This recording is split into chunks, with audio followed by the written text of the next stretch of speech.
riba.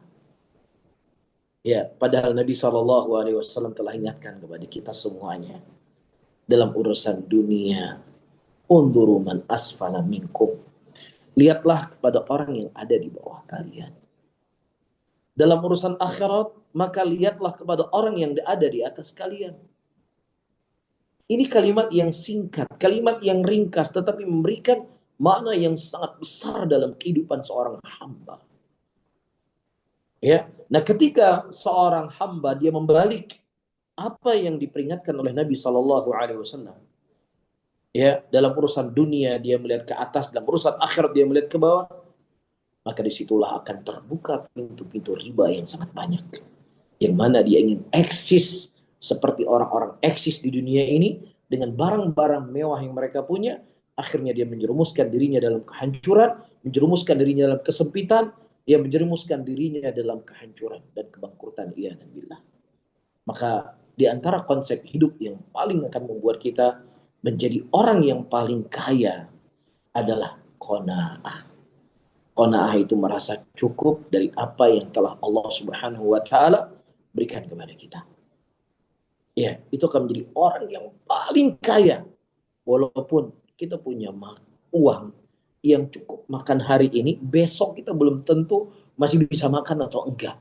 Tapi ketika seseorang itu qanaah, merasa cukup dan ridho apa yang telah Allah Subhanahu wa taala catat untuk dirinya, maka dia akan menjadi orang yang paling kaya, akan menjadi orang yang punya mental orang kaya, dan dia tidak menjadi mental orang-orang miskin.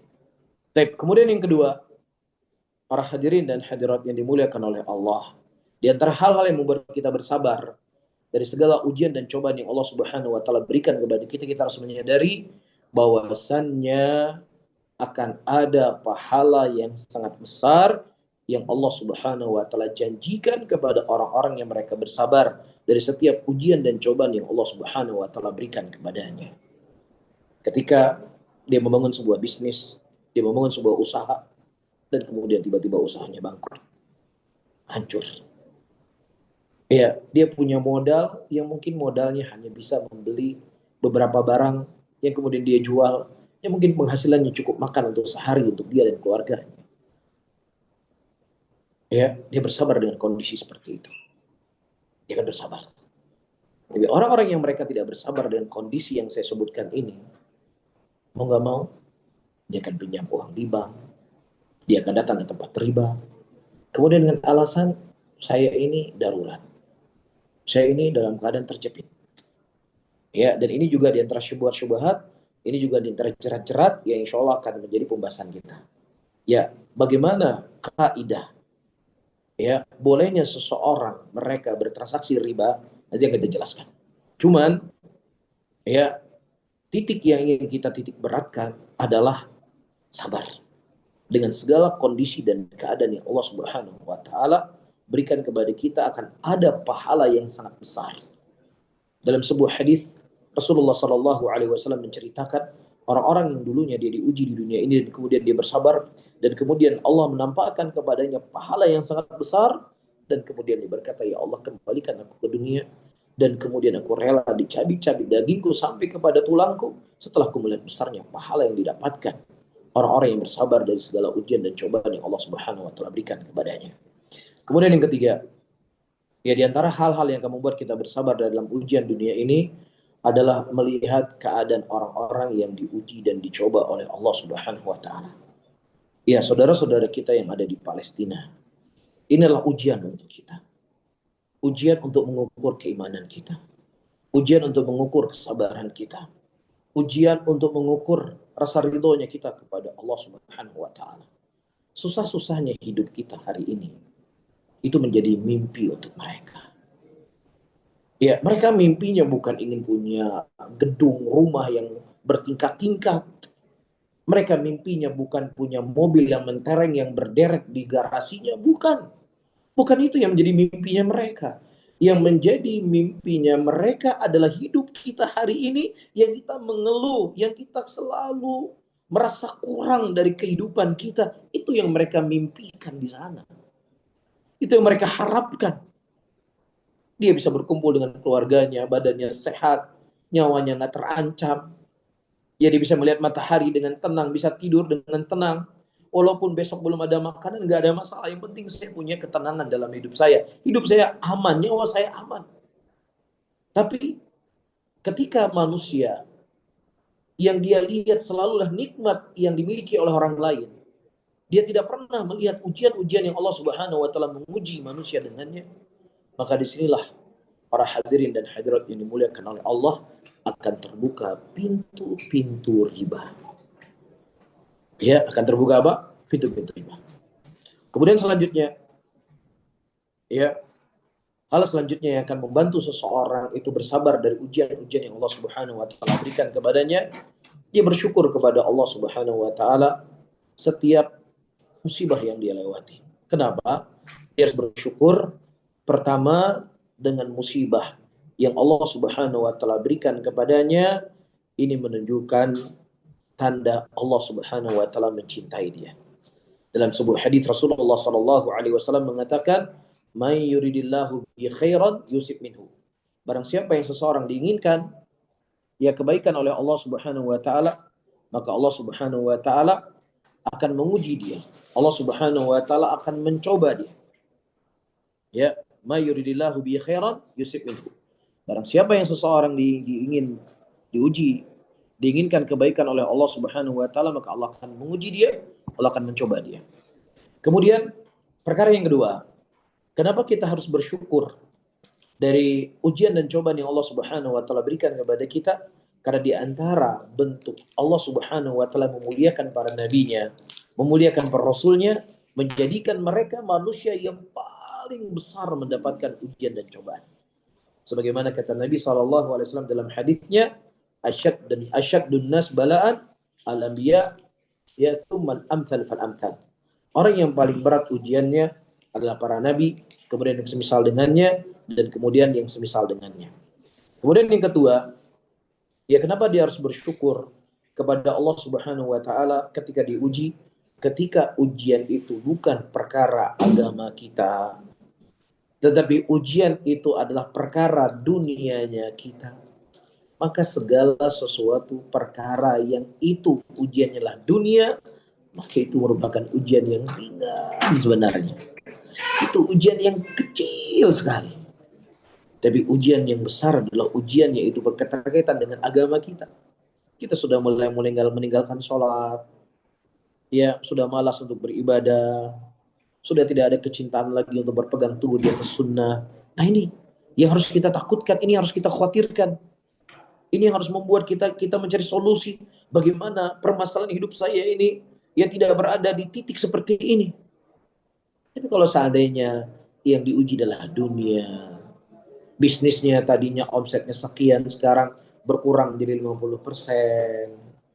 Yang tadinya cabangnya itu ada 10, sekarang tiba-tiba tutup menjadi 5 cabang. Hal yang biasa. Iya, hal yang biasa. Bukan hal yang berat buat seorang muslim. Bukan hal yang berat buat seorang yang jujur keimanannya kepada Allah Subhanahu wa taala, karena dia menyadari Allah Subhanahu wa taala tidaklah menjadikan kasih sayang seorang hamba itu dengan banyaknya dunia yang mereka miliki. Tapi Allah Subhanahu wa taala ya mencintai seorang hamba ketika diuji dan dicoba oleh Allah Subhanahu wa taala, dia semakin dekat dengan Allah Subhanahu wa taala. Kemudian selanjutnya, para hadirin dan hadirat yang dimuliakan Allah, poin yang kedua, setelah kita meyakini atau setelah kita mengetahui kesabaran adalah sebuah keharusan yang kita harus menghias hidup kita di dalam segala aspek kehidupan yang kita akan lewati, apakah sekarang ini ataukah ke depan, ya selama nyawa ini masih ada di badan kita, maka kita terus akan diuji dan dicoba oleh Allah Subhanahu wa taala. Dan hal yang paling terpenting yang perlu untuk kita ketahui semuanya, teman-teman para hadirin dan hadirat, ketika kita mulai istiqomah, ya ketika kita mulai berpegang teguh di atas sunnah, ingat, ini bukan membeli tiket agar kita tidak diuji dan tidak dicoba oleh Allah Subhanahu wa taala. Justru ketika kita mulai istiqomah, mulai berpegang teguh di atas sunnah Nabi Muhammad sallallahu alaihi wasallam, maka sebenarnya kita sedang membeli tiket, yang tiket itu akan menjadi ujian dan cobaan kepada kita. Para sahabat Nabi sallallahu alaihi wasallam sebelum datangnya Islam, Ya, sebelum dakwahnya Rasulullah SAW, sebelum mereka memeluk Islam, mereka bisa bertani, berkebun di kota Mekah, mereka punya ini, punya itu, punya segalanya di kota Mekah. Tapi subhanallah, ketika datang Islam dan kemudian mereka berpindah dari agama musyrik kepada agama Islam, Allah Subhanahu wa taala justru menguji mereka, mencoba mereka, memerintahkan mereka untuk berhijrah dari kota Mekah dan kota Madinah. Dari kota Mekah ke kota Madinah. Mereka harus meninggalkan kebunnya, meninggalkan hartanya, meninggalkan rumahnya, meninggalkan keluarganya. Semuanya harus mereka tinggalkan. Bahkan mereka cuma hanya membawa baju yang ada di badannya mereka. Hanya itu yang harus mereka bawa. Jadi ketika kita mulai istiqomah, maka disitulah ujian dan cobaan yang Allah Subhanahu wa taala akan berikan kepada kita. Ya, apakah dengan bisnisnya kita, apakah dengan finansialnya kita, apakah dengan pekerjaan kita. Lagi semangat-semangatnya istiqomah, tiba-tiba di PHK. Ya, lagi semangat-semangatnya istiqomah, tiba-tiba bangkrut usahanya. Itulah ujian yang Allah ingin melihat siapa di antara kita yang paling jujur dengan keimanannya dan siapa di antara kita yang bohong dengan keimanannya. Kemudian yang kedua, teman-teman semuanya, para hadirin dan hadirat, ya, dalil-dalil akan haramnya riba. Ya, jadi kita tadi sudah memberikan penyemangat dan juga sekarang yang kedua kita harus memberikan ancaman yang akan Allah Subhanahu wa taala kepada orang-orang yang mereka tidak melepaskan hidupnya dari riba. Pertama, sebuah hadis yang datang dari Abu Hurairah radhiyallahu taala anhu yang dikeluarkan oleh Imam Bukhari dan Imam Muslim, di mana Nabi sallallahu alaihi wasallam mengatakan, ijtanibu as-sab'a mubiqat. Jauhilah oleh kalian 7 perkara yang akan menghancurkan kalian. Kemudian para sahabat Rasulullah sallallahu alaihi wasallam mengatakan, qalu ya Rasulullah wa ma hunna. Apa 7 perkara yang bisa menghancurkan kami ya Rasulullah? Kemudian kata Nabi sallallahu alaihi wasallam, adalah syirik kepada Allah. Yang kedua sihir, yang ketiga membunuh diri. Ya, membunuh jiwa yang Allah Subhanahu wa taala haramkan untuk dibunuh kecuali dengan hak. Dan selanjutnya kata Nabi sallallahu alaihi wasallam adalah memakan riba. Ya, jadi dosa riba ini digandengkan oleh Nabi sallallahu alaihi wasallam dengan dosa-dosa besar. Syirik, sihir, membunuh, dan kemudian yang keempat Nabi menyebutkan makan riba. Baru setelahnya Nabi menyebutkan memakan harta anak yatim. Baru setelahnya Rasulullah menyebutkan lari dari medan peperangan. Baru setelahnya Rasulullah menyebutkan menuduh wanita-wanita baik berbuat zina. Subhanallah. Menuduh wanita wanita baik berbuat zina itu dosa besar. Lari dari medan perang juga dosa besar. Makan harta anak yatim dosa besar. Tapi subhanallah, sebelum dosa-dosa besar ini disebutkan oleh Nabi SAW, Nabi menyebutkan dulu memakan riba. Ya, datang orang-orang kepada Imam Malik rahimahullah dan kemudian ditanyakan kepada Imam Malik, wahai Imam, apakah ada dosa yang lebih besar daripada seseorang memasukkan khamar ke dalam tubuhnya? Kalau seandainya ada dosa daripada khamar, lebih besar dari khamar, minum khamar, maka istri saya akan saya ceraikan. Kemudian dibuka oleh Imam Malik rahimahullah Al-Quran setelah beberapa hari, dan kemudian Imam Malik rahimahullah mendapatkan ada dosa yang lebih besar daripada minum khamr, yaitu dosa riba. Kemudian kata Imam Malik rahimahullah, istri engkau menjadi cerai. Karena dia mentaklik, menggantungkan hukum cerai istrinya dengan dosa tadi. Jadi kalau ada dosa yang lebih besar daripada minum khamr, maka istri saya cerai. Dan ternyata ada dosa daripada lebih besar daripada minum khamr itu tadi, yaitu makan riba. Baik. Kemudian yang kedua, datang hadis dari Nabi sallallahu alaihi wasallam dari Samurah bin Jundub radhiyallahu taala anhu, di mana Nabi sallallahu alaihi wasallam diperlihatkan kepada beliau di suatu malam, ya, 2 orang laki-laki. Yang kemudian 2 laki-laki itu mendatangi Nabi sallallahu alaihi wasallam dan membawa Nabi sallallahu alaihi wasallam ke sebuah tempat. Kemudian berangkatlah kami ke tempat tersebut sampai kami mendatangi sebuah sungai. Yang sungai itu terbuat dari darah. Ada sungai itu isinya adalah darah, dan di situ ada seorang laki-laki yang berdiri, ya, di pinggir sungai tersebut. Dan di pinggir, dan bila di tangan laki-laki itu ada bebatuan, faqbala ar-rajulu alladhi fin nahri. Ya, tiba-tiba datang laki-laki yang sedang berenang di sungai darah tadi. Fa idza arada, nah ketika laki-laki itu ingin keluar dari sungai darah, kemudian laki-laki yang memegang batu tadi dilempar batunya dan kemudian dimasukkan ke dalam mulutnya. Batu yang keras itu dimasukkan ke dalam mulutnya. Kemudian dia tenggelam dan kemudian dia kembali lagi terus menerus demikian. Kemudian Nabi SAW berkata, ma alladhi ra'aitu finnar. Apa dosa orang ini? Ya aku lihat di sungai tadi dia dimasukkan batu ke dalam mulutnya. Kemudian kata Nabi SAW, dia dulu adalah pemakan riba. Para hadirin dan hadirat ini dimuliakan oleh Allah. Kalau seandainya dari riba yang kita makan, dari transaksi riba yang kita lakukan, seandainya kita mendapatkan kenikmatan dari riba tersebut, kita menikmati dari riba yang kita transaksi tersebut, maka tidak sebesar azab yang akan didapatkan kelak di yaumul qiyamah. Dan nyatanya orang-orang yang makan riba nggak pernah tenang hidupnya di dunia. Di dunia dia sudah sengsara. Di dunia hidupnya sempit, dikejar-kejar hutang. Dia mencari uang, membanting tulang siang dan malam. Kemudian setelah dia banting tulang, dia datang ke bank, dia bayar hutangnya. Dan ternyata sekian tahun dia membanting tulang dan membayar hutangnya tadi, ternyata baru hanya bunganya saja dia bayar. Adapun pokoknya dia belum bayar. Akhi, wahai ukhti, Allah mencintai kita. Cintanya Allah kepada kita melebihi daripada cintanya kita pada diri kita sendiri. Nabi kita Muhammad SAW juga mencintai kita.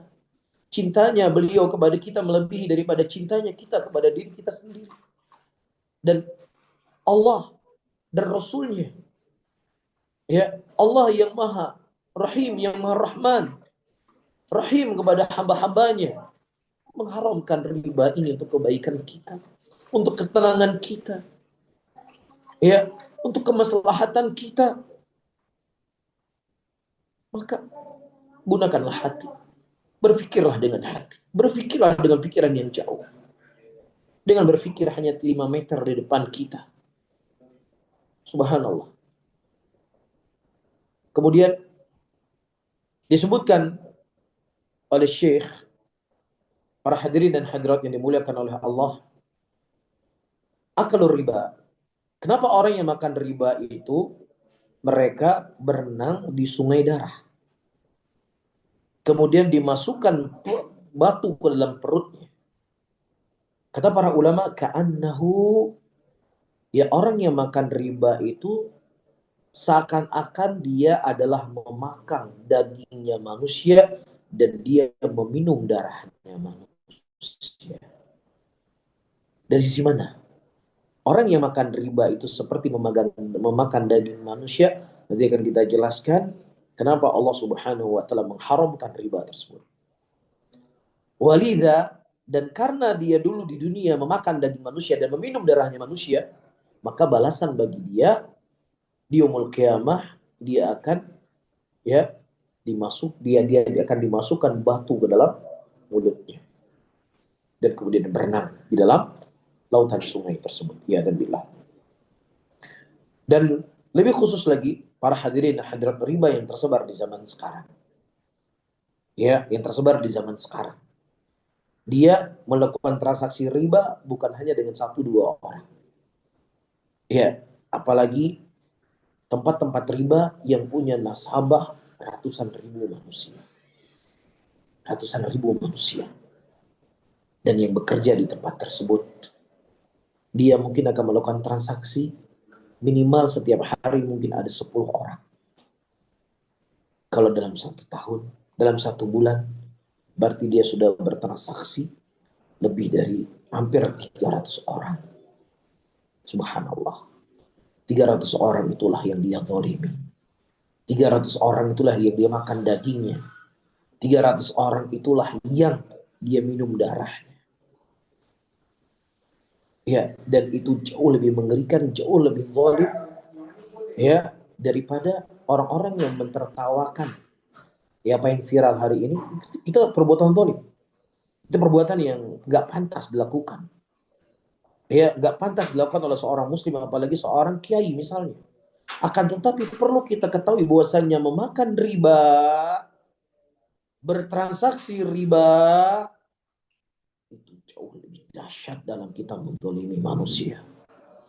Jauh dari lebih mengerikan daripada kita, jauh lebih mengerikan ya dalam menarik hak manusia tadi. Baik. Kemudian selanjutnya, para hadirin dan hadirat yang dimuliakan oleh Allah, datang hadis dari Abdullah bin Mas'ud radhiyallahu taala anhu, di mana beliau berkata, la'ana Rasulullah sallallahu alaihi wasallam akal riba wa maukilahu. Nabi sallallahu alaihi wasallam melaknat pemakan riba dan yang mewakilkan riba. Dalam hadis yang lainnya Nabi sallallahu alaihi wasallam mengatakan, Allah Subhanahu wa taala Nabi sallallahu alaihi wasallam melaknat orang yang mempersaksikan riba dan orang yang mencatat riba itu sendiri. Hadisnya diriwayatkan oleh Ibnu Hibban dan juga Abu Daud dan juga Imam Tirmidzi rahimahullahu taala. Nah, di sini kenapa orang yang makan riba, orang yang mewakilkan riba, orang yang mencatat riba, orang yang mempersaksikan riba, ya mereka dilaknat oleh Nabi Shallallahu Alaihi Wasallam. Pertama, pemakan riba. Dia telah mengambil faidah daripada riba tersebut. Tapi ada pun wakil riba, dia adalah yang menyerahkan riba tadi. Yang mencatat riba adalah orang yang dia menulis dari transaksi-transaksi yang diharamkan oleh Allah Subhanahu wa taala tersebut. Dan mempersaksikan dia orang-orang yang hadir ya di dalam perbuatan dosa dan perbuatan maksiat. Fakullu haula, maka semuanya mereka itu mal'unun. Mereka semuanya itu terlaknat. Subhanallah. Walaupun orang yang mempersaksikan riba dan orang yang mencatat riba atau orang yang mewakilkan riba tidak memakan 1% pun, 1 sen pun dari riba tersebut, ya, maka dia memiliki hukum yang sama seperti pemakan riba tadi. Sama hukumnya.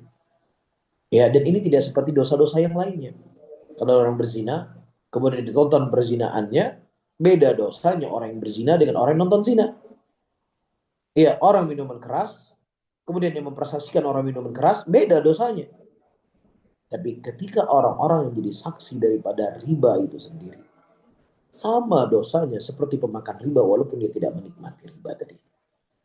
Ya, ini semuanya, teman-teman, semuanya ancaman Allah, ancaman Rasulnya Sallallahu Alaihi Wasallam agar menggugah hati kita, ya, agar kita ada rasa takut, ya, agar kita khawatir dengan dosa ini, agar kita menjauh sejauh-jauhnya dosa yang menghancurkan ini. Karena kita sudah menyebutkan tadi, Allah dan Rasulnya tidaklah mengharamkan sesuatu kecuali itu adalah sebagai bentuk kasih sayang Allah kepada kita. Kalau kita mau jujur dan punya hati yang bersih, ya, pasti kita sepakat, pasti kita akan mengatakan riba itu tidak akan memberikan kebahagiaan. Riba tidak akan memberikan ya manfaat sama sekali dalam hidup kita. Justru riba akan membuat kemudaratan demi kemudaratan. Kemudian selanjutnya perkara ketiga, para hadirin dan hadirat, apa hikmah Allah Subhanahu wa taala mengharamkan riba? Yang pertama, Allah Subhanahu wa taala mengharamkan riba ketika seseorang meminjamkan uang dan kemudian dia mengambil keuntungan daripada uang tersebut, nah dia mengambilnya dari sesuatu tanpa usaha. Tanpa apa? Tanpa usaha. Dia punya uang 100 juta, saya kembali 120 juta. Saya nggak ada usaha apa-apa. Cuman kasih uang ke dia, udah saya dapat 120 juta. Ya, dari sini hikmah.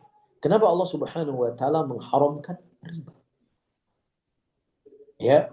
Nah, ketika kita mengharamkan, ketika kita tidak menjaga harta seorang muslim, maka sama seperti kita ya tidak menjaga darahnya.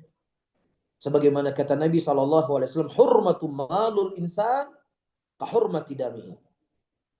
Ya, haramnya harta seorang manusia sama seperti haram darahnya. Nah, kalau kita tanya jujur, kamu pinjam uang 100 juta, kemudian kembali 120 juta, sebenarnya kamu rela nggak sih 20 juta kamu beri? Sebenarnya saya nggak rela. Terlalu besar. Bahkan, ya teman-teman semuanya, para hadirin hadirat, yang memberikan bantuan ya, atau yang memberikan pinjaman syar'i, tidak ada unsur ribanya. Otomatis orang yang beli secara kontan dengan beli secara kredit pasti secara kontan jauh lebih murah. Ya gitu kita berbicara sistem yang tidak ada unsur ribanya. Apalagi ada unsur ribanya. Pasti di dalamnya akan sangat berat sekali ketika seseorang itu berhutang yang kemudian harus mengembalikan dengan jumlah yang sangat banyak. Saya pernah dengar satu kisah di Aceh ini ya. Ya dia utang di bank, sebuah bank. Dia bayar sudah sekian tahun. Dia berpikir bahwasannya hutang sudah selesai. Karena sudah cukup lama dia bayar hutangnya. Ternyata ketika dia lapor dan dia bertanya berapa lagi sisa hutangnya, kemudian pihak bank mengatakan Bapak baru membayar bunganya. Pokoknya itu belum terbayar. Subhanallah. Iya, jadi kita diperangkap, ya, dilayani oleh wanita yang cantik.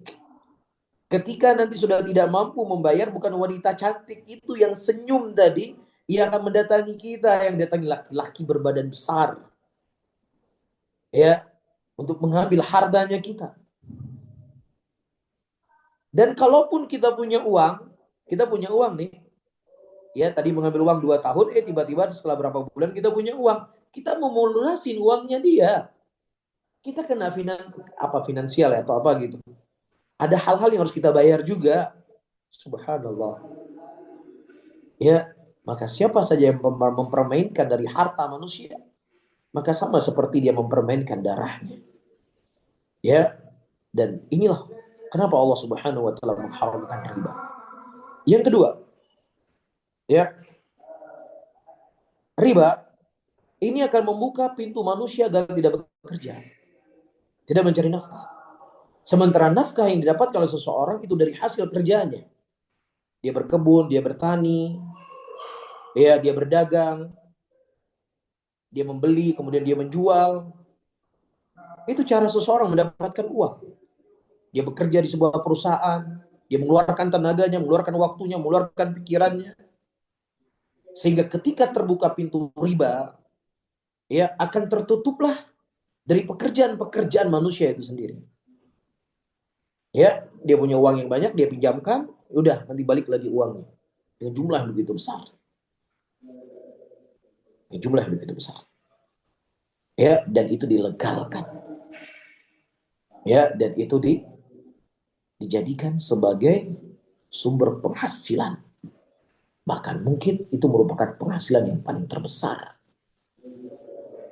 yang didapatkan oleh orang-orang dari hasil riba yang mereka putar uang tadi. Kemudian yang ketiga, kenapa Allah Subhanahu wa taala mengharamkan kepada kita riba? Ya, riba itu akan memutus pintu kebaikan di antara manusia. Kita ketahui bahwa manusia itu adalah makhluk sosial. Ya, mereka saling membutuhkan satu dengan yang lainnya. Mereka saling membantu antara satu dengan yang lainnya. Mereka saling berinteraksi antara satu dengan yang lainnya. Interaksi antara hutang, piutang, meminjam uang. Ya, nah ketika seseorang memberikan uang, pinjaman uang, yang dia sebenarnya akan mendapatkan pahala. Jadi kalau orang berkata, jadi ada usaha juga, saya telah mengeluarkan uang kepada dia, yang otomatis uang ini saya nggak bisa lagi saya garap, wajar dong dia mengambil keuntungan, saya mengambil keuntungan dari uang yang saya pinjamkan tadi.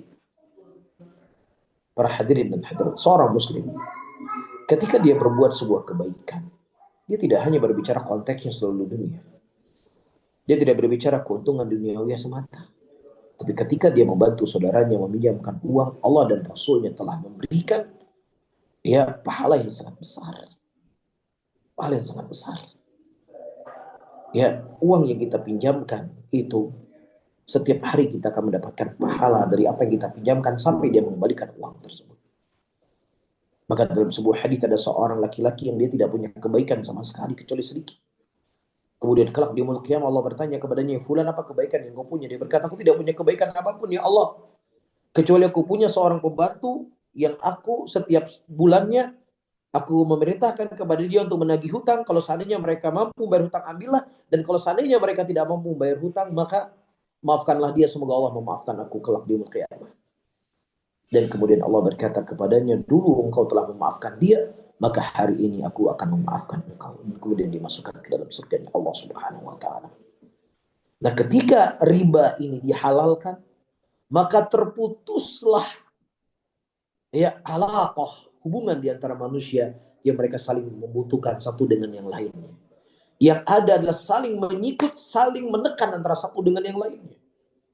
Ya, karena poin yang keempat, Allah Subhanahu wa taala mengharamkan riba. Kata para ulama, kebanyakan orang yang meminjamkan uang itulah orang yang kaya. Sementara orang yang meminjam itulah orang yang fakir. Maka ketika seseorang itu menghalalkan yang namanya riba, maka dia akan memberikan kekuatan kepada orang yang kaya untuk menekan orang yang miskin. Pinjam uang 10 juta, kembalinya 15 juta. Berat. Tidak hanya sampai di situ.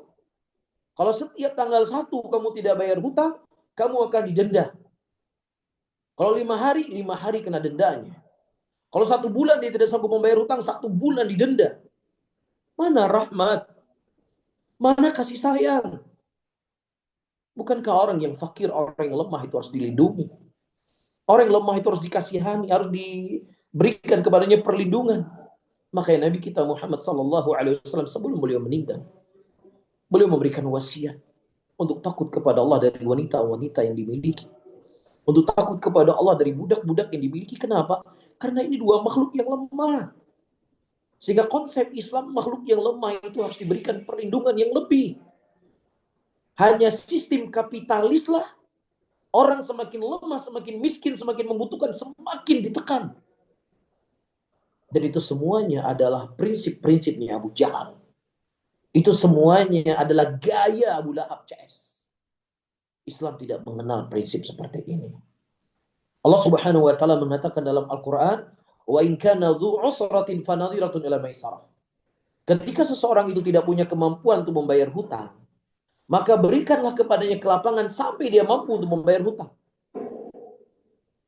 Dan kalau seandainya engkau memaafkan hutangnya, maka itu lebih baik buat engkau. Subhanallah. Islam datang dengan rahmat. Islam datang dengan kasih sayang. Jangan bawa-bawa agama Arab di sini. Jangan bawa-bawa budaya Arab di sini. Haram ini, haram itu. Subhanallah. Subhanallah. Pertama, kita katakan, justru praktek riba yang kalian praktekkan itu budayanya Abu Lahab, budayanya Abu Jahal, budayanya Arab jahiliyah. Dan ini merupakan intimidasi yang mana yang kaya semakin yang menekan orang yang miskin. Kembali saya sebutkan, ya, kisah yang sedang viral di media sosial hari ini. Ya, seorang bapak bawa minuman es, ditertawakan karena meremahkan orang miskin. Kita setuju, kita sepakat. Ini perbuatan yang keji. Maka perbuatan riba lebih dahsyat, lebih keji daripada ini semuanya. Tapi manusia kadang nggak sadar. Ya, tapi manusia kadang nggak memahami kasih sayang Allah Subhanahu wa taala kepada hamba-hambanya. Ya, kasih sayang Allah Subhanahu wa taala ya kepada kita semuanya. Jangan dekat dengan riba. Karena engkau mendekati riba, yang kau memberikan riba, kau bertransaksi riba, engkau sedang menekan orang yang berada di bawah engkau. Dan itu bukanlah dari konsep kehidupan. Ya, itu bukan konsep daripada bermasyarakat. Ya, boleh saya katakan itu bukan konsep Pancasila yang selalu diagung-agungkan. Ya, karena konsepnya Islam seperti yang saya sebutkan tadi. Ya, makanya ini sebab Allah Subhanahu wa taala mengharamkan riba. Kemudian yang kelima, para hadirin dan hadirat, kalaupun seandainya kita nggak mengetahui hikmah haramnya riba, maka apa yang telah Allah Subhanahu wa taala sebutkan dalam Al-Qur'an dan disebutkan oleh Nabi Shallallahu alaihi wasallam, kita mengetahui hikmahnya ataukah kita tidak mengetahui hikmahnya, maka kita sebagai seorang muslim harus terima dengan apa yang telah Allah Subhanahu wa taala dan Rasul haramkan. Kemudian selanjutnya, apa saja batasan boleh seseorang itu uh, memakan riba? Ya, karena di sini ada hukumnya darurat, ada hukumnya hajat, ada hukumnya itu sifatnya adalah tahsiniyat, yaitu untuk memperindah. Ya, jadi jangan semua perkara itu dianggap darurat. Dia punya rumah 3 kamar, cukup anaknya tidur. Tapi rumahnya udah sumpek deh lihat. Udah nggak indah lagi, udah nggak cantik lagi. Itulah saya darurat lah pinjam uang di bank supaya rumah saya lebih bagus. Saya darurat ini. Ini bukan darurat, ini meditasi niat. Ya untuk memperindah, mempercantik. Dan itu tidak dibenarkan dalam Islam Anda memakan hal yang diharamkan oleh Allah. Atau hajat. Ya ini kamar saya, anak saya tidurnya 3 kamar, muat. Cuma agak sempit. Ada hajat untuk saya membesarkan rumah saya ini. Ya sehingga hajat itu diganti dengan dia kalimat darurat. Saya darurat. Saya harus punya uang nih untuk membangun rumah saya. Ini namanya bukan darurat, ini hajat. Dan tidak ada batasan. Hajat itu boleh seseorang melakukan perbuatan yang haram. Tidak dibenarkan. Karena perbuatan yang haram itu hanya boleh ketika dalam keadaan darurat. Faman iturra ghairu baghin wala 'adin fala itsma 'alaih. Ya ketika dia itu dalam keadaan darurat lah, selama dia itu tidak berlebih-lebihan, maka tidak dosa bagi dia untuk melakukan hal yang diharamkan oleh Allah Subhanahu wa taala. Maka di antaranya hal yang disebut darurat, di antaranya kata Syekh, seseorang ketika dia tidak bisa mendapatkan makanan dan dia akan celaka kecuali dengan membeli dengan cara riba, meminjam dengan cara riba, maka ini halal baginya. Karena sifatnya darurat. Ya, sifatnya darurat. Atau dia tidak punya pakaian. Satu pun nggak punya pakaian di badannya. Ya, yang dia bisa pakai untuk melindungi auratnya. Maka tidak ada cara kecuali dengan ya riba, maka ini hal dibolehkan. Begitu juga dia tidak punya tempat tinggal untuk dia sewa, nggak punya uang sama sekali. Ini kalau saya nggak pinjam uang riba, maka saya akan terjerumus ke dalam, saya akan tinggal di jalanan, di kolong jembatan, istri saya nggak bisa terlindungi dan lain sebagainya. Ya sudah, ini sifatnya darurat. Jadi jangan disamakan sesuatu yang sifatnya hajat dengan sesuatu yang sifatnya memperindah. Jelas? Dan juga terkadang para hadirin dan hadirat yang dimuliakan oleh Allah, itu orang yang makan riba kok senang, dia kok nggak bahagia, dia nggak susah kok, bahagia-bahagia, senyum-senyum saja. Ingat, Allah Subhanahu wa taala itu punya sifat istidraj. Nabi SAW mengatakan apabila engkau melihat seorang yang dia melakukan maksiat kepada Allah Subhanahu wa taala dan kemudian Allah Subhanahu wa taala mempermudah hidupnya, ketahuilah bahwasanya itu istidraj dari Allah Subhanahu wa taala. Wala tahsabanna Allah ghafilan amma ya'maludz zalimun. Dan jangan pernah kau menyangka bahwasanya Allah itu, Allah Subhanahu wa taala lalai daripada orang-orang berbuat zalim. Hanya saja Allah mengakhirkan kezaliman mereka dari waktu yang akan telah ditentukan oleh Allah Subhanahu wa taala, dan disitulah mereka akan terperangah ketika datang keputusan Allah Subhanahu wa taala. Dan yang kedua, Allah Subhanahu wa taala enggak pernah menjadikan tanda kesuksesan, kebahagiaan atau kemudian seseorang itu dengan banyaknya harta yang dia punya. Allah nggak pernah menjadikan itu sebagai sosok seseorang itu menjadi mulia karena harta yang dia punya. Kalau seandainya harta yang menjadi sosok seseorang itu mulia, maka Korun adalah orang yang paling pantas mendapat kebahagiaan di muka bumi ini. Kalau seandainya jabatan adalah tanda Allah mencintai seseorang, maka Fir'aun orang lebih pantas untuk dijadikan orang yang paling bahagia, orang yang paling dimuliakan oleh Allah. Sementara manusia yang paling dimuliakan oleh Allah Subhanahu wa taala Nabi kita Muhammad sallallahu alaihi wasallam, para hadirin dan hadirat yang dimuliakan oleh Allah Subhanahu wa taala, terkadang di rumah beliau tidak ada yang boleh makan kecuali hanya air putih saja dan kurma. Bisa difahami ya? Jadi jangan sampai kita melegalkan apa yang Allah Subhanahu wa taala haramkan di dalam Al-Qur'an, di dalam sunnah Nabi Muhammad sallallahu alaihi wasallam, ya, dengan kehidupan manusia-manusia yang ada di sekitar kita. Lihat nih di Indonesia. Orang-orang kaya di Indonesia itu semuanya pemakan riba. Misalnya, orang kaya di Indonesia itu semua bisnis mereka dengan riba. Lah kalau kita orang Islam, nggak makan riba, nggak menggunakan transaksi riba seperti mereka punya riba. Kita nggak buka bank seperti mereka punya bank, karena uang orang Islam uangnya dikumpul semua di tempat mereka. Maka kita orang Islam juga harus punya bank seperti mereka punya bank. Akhi, woi ukhti, ya prioritas kehidupan kita bukanlah kehidupan akhir di dunia ini. Bukan dunia ini menjadi prioritas kehidupan kita. Dan selanjutnya bukan berarti ketika seseorang itu berjalan di atas syariat Allah, kemudian dia akan menjadi kiri, dia akan menjadi miskin. Enggak. Di zaman Khalifah Utsman bin Affan radhiyallahu taala anhu, ya saking makmurnya muslimin pada waktu itu, dan jauh dari transaksi riba, jauh dari transaksi yang diharamkan oleh Allah Subhanahu wa taala. Ya, pemberi zakat pada saat itu jauh lebih banyak daripada penerima zakat. Sampai-sampai orang-orang kalau ingin memberikan zakat, mereka harus pergi ke pasar dan bertanya, ayo siapa di antara kalian mau menerima zakat? Saking makmurnya negeri pada waktu itu. Keberkahan akan Allah Subhanahu wa taala berikan kepada manusia ketika dia menjauhi daripada riba. Menjauhi daripada hal-hal yang diharamkan oleh Allah Subhanahu wa taala. Ada seorang wanita salehah di zaman salaf, dia berkata kepada suaminya, "Wahai suamiku, aku siap. Ya, perutku lapar dan anak-anakku lapar. Tapi aku tidak siap. Ketika engkau pulang dan membawa hal yang Allah haramkan ke rumah ini, apa itu riba atau lain sebagainya, yang kemudian kami makan makanan itu, kami nggak bisa bersabar dengan api nerakanya Allah Subhanahu wa taala." Iya, kemudian yang selanjutnya para hadirin, di zaman para sahabat mereka berdagang, mereka berniaga. Abdurrahman bin Auf berniaga, Thalhah bin Ubaidillah berniaga. Yang namanya perniagaan, yang namanya perdagangan, mereka butuh uang. Mereka butuh pinjaman.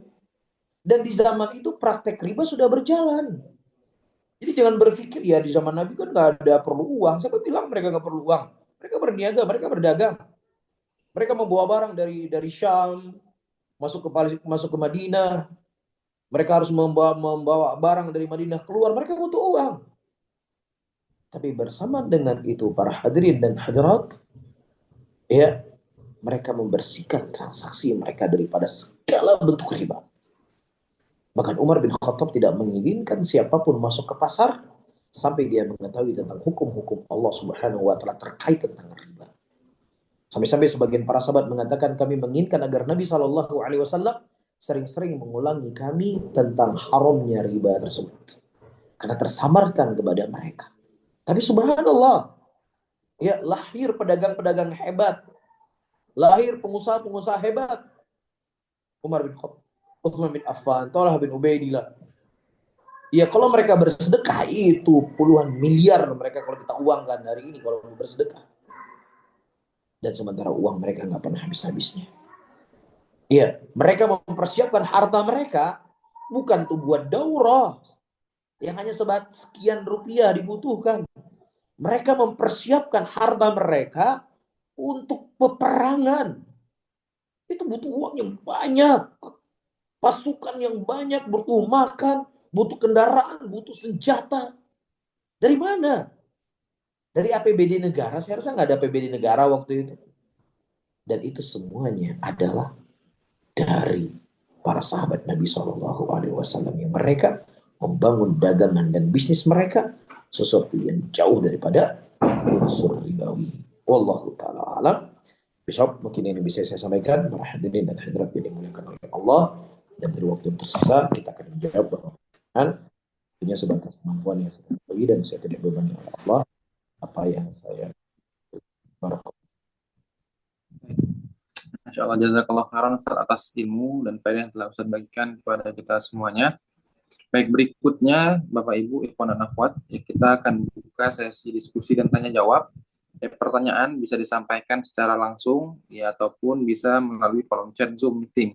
Ya, untuk bertanya ya kami mohon untuk raise hand terlebih dahulu ya untuk yang ingin bertanya secara langsung. Lalu yang kami pilih bisa menyampaikan pertanyaannya. Namun sebelum kita buka sesi tanya jawab, ada beberapa hal yang izin kami perlu sampaikan. Yang pertama, Ya, mohon menginformasikan terlebih dahulu nama beserta asalnya ya sebelum menyampaikan pertanyaan. Berikutnya, ya kami berikan satu pertanyaan dulu ya per orang ya agar bisa memberikan kesempatan bagi penanya yang lain. Kemudian, jika ingin bertanya kembali, bisa raise hand kembali. Kami sarankan untuk menyampaikan pertanyaan secara langsung agar lebih mudah dipahami ya pertanyaan yang disampaikan. Berikutnya, pertanyaan langsung melalui raise hand kami prioritaskan terlebih dahulu. Baru setelah itu, kita lanjut ke pertanyaan lewat kolom chat. Lalu yang terakhir, ya apabila ingin menyebutkan lembaga ataupun perorangan, ya ataupun pihak-pihak yang lain, mohon disebutkan inisialnya saja ya, untuk menjaga privasi dan adab. Baik, kami persilakan Bapak dan Ibu yang ingin bertanya, ya silakan raise hand ataupun menyampaikan pertanyaan via kolom chat. Tafadhalu. Yang ingin bertanya secara langsung, kami persilakan raise hand terlebih dahulu.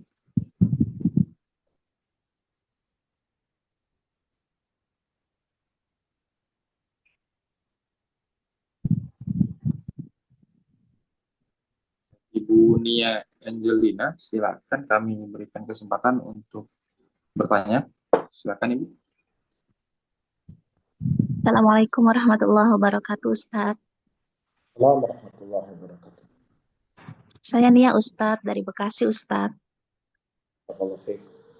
Ya, Ustadz, yang saya ingin tanyakan ya Ustadz ya, bagaimana gitu ya Ustadz ya menyikapi perbedaan gitu ya Ustadz ya. Biasanya tuh antara satu Ustadz dengan Ustadz yang lain gitu ya.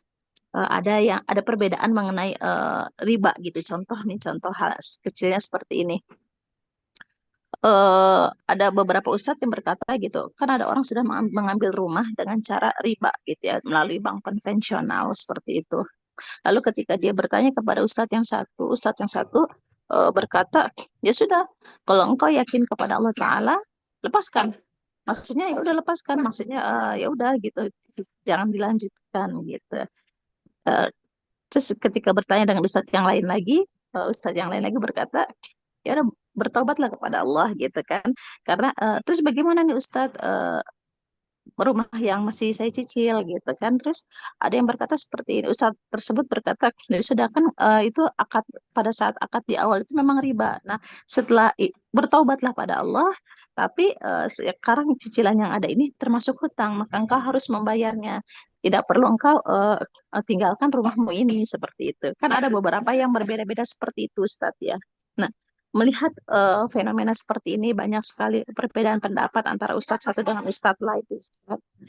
Baiknya bagaimana kita menyikapi seperti itu, Ustadz. Dan kalau saya juga banyak ditanya dengan teman-teman gitu ya Ustadz, karena saya juga kurang gitu ya, ilmunya kurang ya Ustadz ya, saya juga agak bingung gitu mengarahkan mereka karena begitu banyaknya perbedaan pendapat seperti itu. Bagaimana menyikapi sikap terbaik kita untuk melihat itu semua, Ustadz.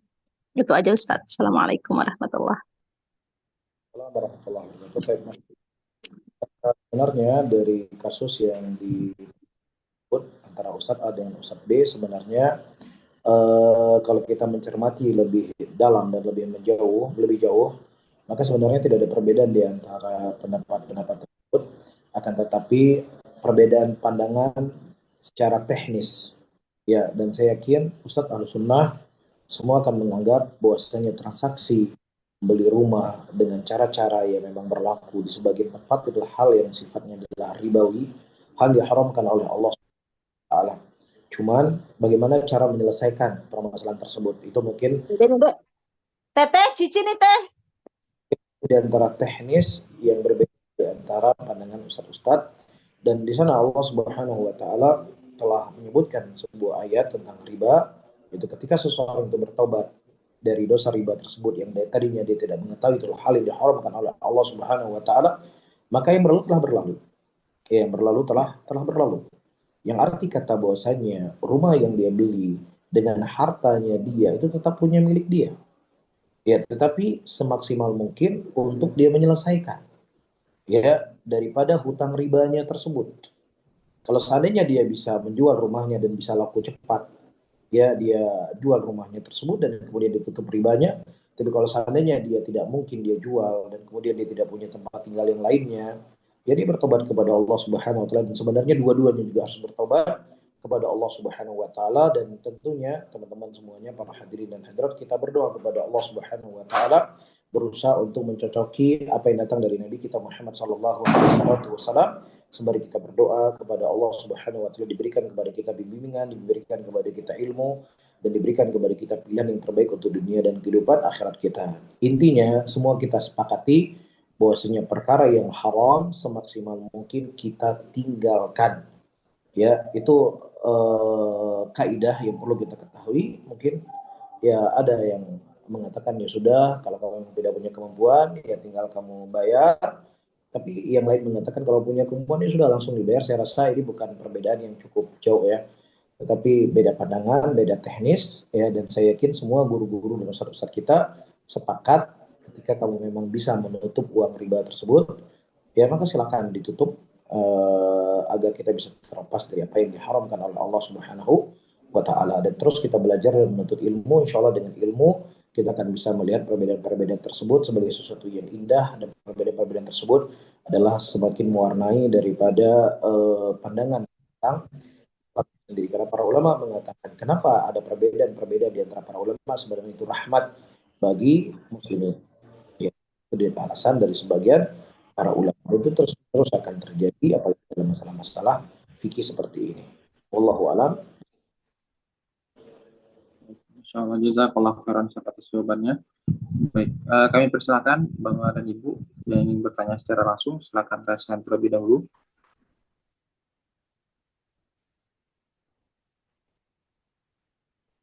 Jika tidak ada yang raise hand, kita pindah ke kolom chat. Ada pertanyaan yang masuk.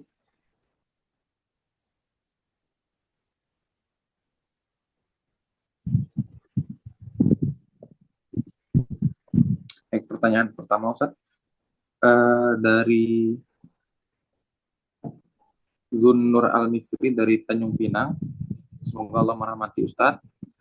Kita tidak boleh menolong dalam dosa. Apakah ini termasuk jika ada benda yang haram seperti benda hasil riba, gosok, goror, dan sebagainya milik orang lain? Apakah dengan kita menggeser benda tersebut hingga berubah posisinya, kita juga ikut berdosa meski kita nggak ada niatan nolong?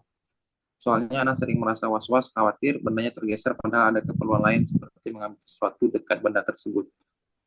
Ya. Apakah difahami dari pertanyaannya, Ustaz? Kurang, coba dibaca ulang. Iya. Anda baca ulang. Kita tidak boleh menolong dalam dosa. Nah, apakah ini termasuk jika ada benda yang haram seperti benda hasil riba, gosok, goror, dan sebagainya milik orang lain? Apakah dengan kita menggeser benda tersebut hingga berubah posisinya, kita juga ikut berdosa meski kita nggak ada niatan untuk menolong? Soalnya anak sering merasa was-was, khawatir bendanya tergeser padahal ada keperluan lain, seperti mengambil sesuatu dekat benda tersebut. Nah, ini mungkin anak bantu ini sudah pahami pertanyaannya. Ya mungkin lebih cocok kepada menggunakan benda-benda yang didapatkan dengan cara yang haram, meskipun itu milik orang lain gitu. Itu mungkin seperti itu ya pertanyaan yang disampaikan. Ya, nah, ya, kita pahami yang telah dijelaskan tadi. Ya misalnya ada seseorang membeli tas atau membeli buku atau membeli pulpen dengan cara ribawi dan lain sebagainya, kemudian dekat dengan kita pindahin sesuatu atau handphonenya misalnya ya. Ya, kemudian kita pindahin ya, itu nggak ada urusan apapun dengan kita. Ya, nggak ada urusan apapun. Kita bahkan kalau seandainya misalnya dia membeli sesuatu dengan cara riba dan kemudian dia hadiahkan kepada kita, itu sah-sah saja untuk kita mengambil, halal buat kita. Ya karena Syekh Ibnu Utsaimin dari para ulama mengatakan harta itu dibagi menjadi dua. Ada harta haram secara zat, ada harta haram secara sebab. Harta haram secara zat, misalnya harta hasil curian. Maka harta hasil curian haram untuk yang mencuri dan haram diberikan kepada siapapun. Ya, dia bisa beli motor, dia curi motor, kemudian motornya dia jual, kemudian dia makan sama-sama. Maka haram bagi yang mencuri dan haram bagi yang menikmati siapapun dari harta curian tadi. Itu namanya harta haram secara zat. Adapun harta haram sebab, cara yang didapatkan dengan cara yang haram. Misalnya dengan cara ribawi, ya dengan cara sogok menyogok dia mendapatkan harta tersebut, maka harta itu haram untuk dirinya dan halal buat orang lain. Ya, harta itu haram untuk dirinya dan halal buat orang lain. Di antara dalil yang digunakan oleh Syekh Muhammad bin Shalih Al-Utsaimin rahimahullah adalah harta rampasan perang. Ya, harta rampasan perang adalah harta yang diambil dari orang kafir. Ya, yang orang kafir itu makan riba, jual khamr dan lain sebagainya. Namun ketika harta itu berpindah tangan kepada pihak yang lainnya dan kemudian menjadi harta muslimin kemudian dibagi-bagi di zaman Nabi Muhammad Sallallahu Alaihi Wasallam. Ini dalil ya dari para Syekh Ibnu Utsaimin mengatakan bahwasanya bisa saja haram pada pihak A dan tidak haram pada pihak B. Juga di antara dalil yang digunakan oleh Syekh Ibnu Utsaimin ketika Nabi mendatangi rumah seorang sahabiah dan kemudian Nabi diberikan hadiah roti pada waktu itu. Kemudian Nabi Shallallahu Alaihi Wasallam berkata, kamu ada daging, kenapa kamu tidak berikan kepada saya? Kemudian kata wanita ini, daging ini adalah hadiah, sedekah buat saya. Sementara aku tidak boleh makan sedekah ya Rasulullah. Kata Nabi, sedekah buat kamu, hadiah buat saya. Jadi dalam satu harta terkadang bisa dua bentuk. Ya bisa bentuk sedekah, bisa bentuk hadiah. Sebagaimana juga harta itu haram untuk orang tersebut, tapi ketika berpindah tangan daripada harta yang haram secara sebab, maka itu halal hukum. Wallahu ta'ala barakallahu. Dan Baik. Ya, semoga terjawab ya yang menanya. Baik, mungkin satu pertanyaan terakhir, Ustadz. Izin Ana bacakan pertanyaannya. Bismillah, Assalamualaikum warahmatullahi wabarakatuh. Semoga Ustadz senantiasa dalam keadaan sehat dan dalam inayah Allah Subhanahu wa taala. Baik, bagaimana ya caranya kita meminta ampun kepada Allah untuk orang tua kita yang sudah meninggal, yang mana beliau semasa hidupnya bekerja di lembaga ribawi dan kita melihat sampai akhir hayat hidupnya beliau belum bertaubat. Bagaimana kita sebagai anak meminta ampun agar orang tua kita diampuni dari dosa tersebut? Muliakan oleh Allah. Allah Subhanahu wa taala mengatakan innallaha la yaghfiru an yushraka bihi wa yaghfiru ma duna dzalika liman yasha. Allah Subhanahu wa taala tidak mengampuni dosa dan dosa riba walaupun dia adalah dosa besar, ya, lebih besar daripada dosa khamar, lebih besar daripada dosa zina, akan tetapi dia tetap kedudukannya di bawah syirik kepada Allah Subhanahu wa taala. Nah, kalau seandainya dosa itu di bawah kesyirikan, maka Allah akan mengampuni dosa tersebut walaupun dia belum sempat bertaubat siapa yang Allah Subhanahu wa taala kehendaki.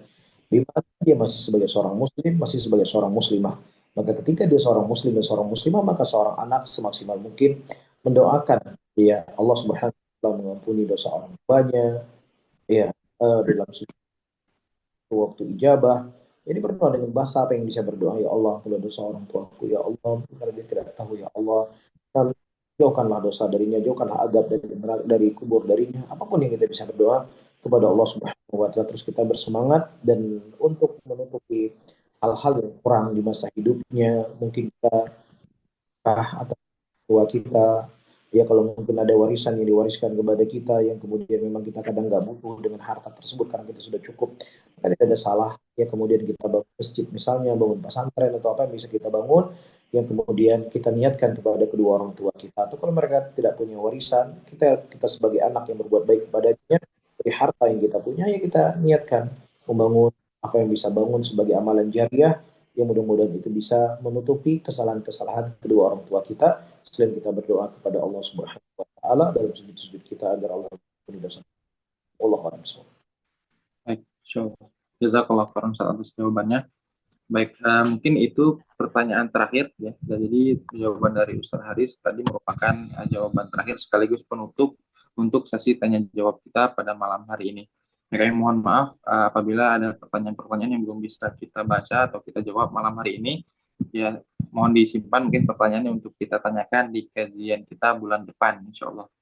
Baik, kami ucapkan terima kasih banyak kepada Ustadz Haris yang telah berkenan bergabung dan berbagi ilmu kepada kita semua pada kajian malam hari ini. Ya, semoga seluruh ilmu yang tersampaikan ya, bermanfaat untuk kita semuanya, dan tentunya kita berharap ilmu-ilmu tersebut bisa kita amalkan ya, seumur hidup kita. Baik, jazakallahu khairan Ustadz atas waktunya ya. Kami ucapkan terima kasih banyak. Alhamdulillah sesi kami bersama Ustadz Haris sudah selesai. Kami persilakan Ustadz Haris apabila ingin meninggalkan Zoom meeting terlebih dahulu. Tafadhol. Barakallahu fikum Ustadz. Terima izin ya. Ya, tafadhol. Barakallah. Baik, Bapak Ibu yang dimuliakan Allah Ta'ala, ya, mohon izin kami minta waktunya sebentar ya, ya, baik. Dalam upaya membasmi riba di tanah air yang kita cintai ini, ya Koperasi Lariba Solusi Indonesia mengajak Bapak Ibu sekalian untuk melangkah bersama ya dalam membasmi riba ya, dengan cara berinvestasi di Koperasi Lariba Solusi Indonesia.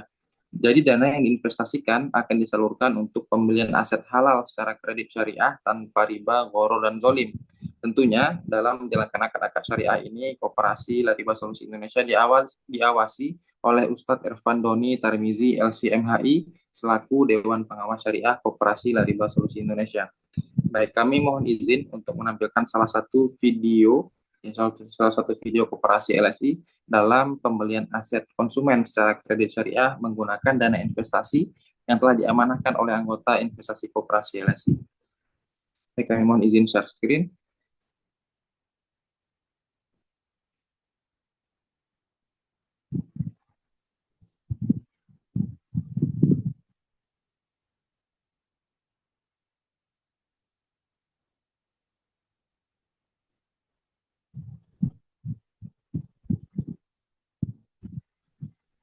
Mantan Kapten Persebaya Surabaya, pernah membela Madura United, dan sekarang jadi bagian pertahanan Dewa United. Siapa yang gak kenal Reva Adi Utama?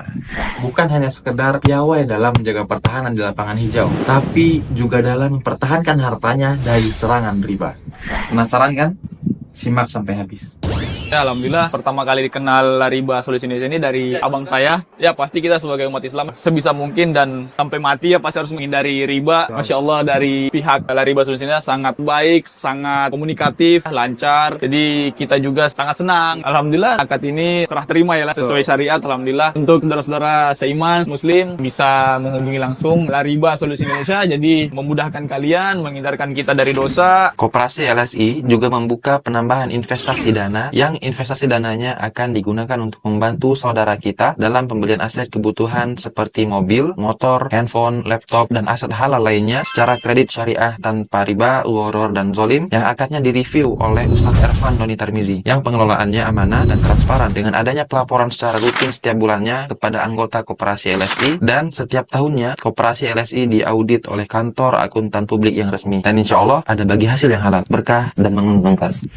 Mau hidup bebas tanpa riba kayak Bang Reva Adi Utama? Hubungi Koperasi LSI, karena hidup tanpa riba adalah goal yang paling utama.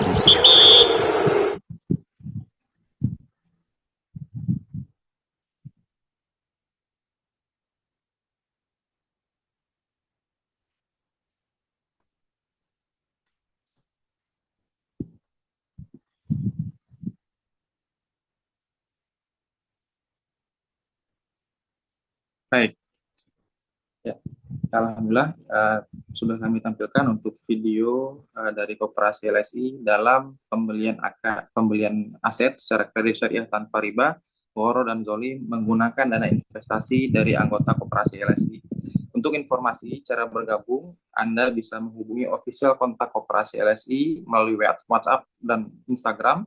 Ya, insya Allah dengan Koperasi LSI ya kita bisa membantu saudara-saudara kita ya untuk mendapatkan membeli aset secara kredit syariah tanpa riba, gharar, dan zolim. Ya, bersama gerakan Riba Busters, kita basmi riba, semai manfaat, dan tuai keberkahan dunia akhirat. Allahumma amin. Sekali lagi, ya kami ucapkan terima kasih banyak kepada seluruh penuntut ilmu yang hadir pada malam hari ini, yaitu pada kajian kita malam hari ini. Kami ucapkan ya jazakumullah khairan katsira. Ya, semoga ilmu yang kita peroleh pada malam hari ini itu berkah dan bisa kita amalkan tentunya.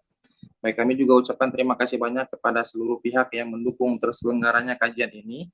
Koperasi LSI, Koperasi Lariba Solusi Indonesia, Lariba Consulting membantu UKM dan koperasi syariah naik kelas dan tanpa riba. Lariba Homes memberikan makna di setiap sudut ruang. Orchid Glow, PT Yutairo Solusi Integrasi membantu bisnis menjadi lebih mudah dengan solusi transformasi digital yang inovatif dengan sistem yang terintegrasi.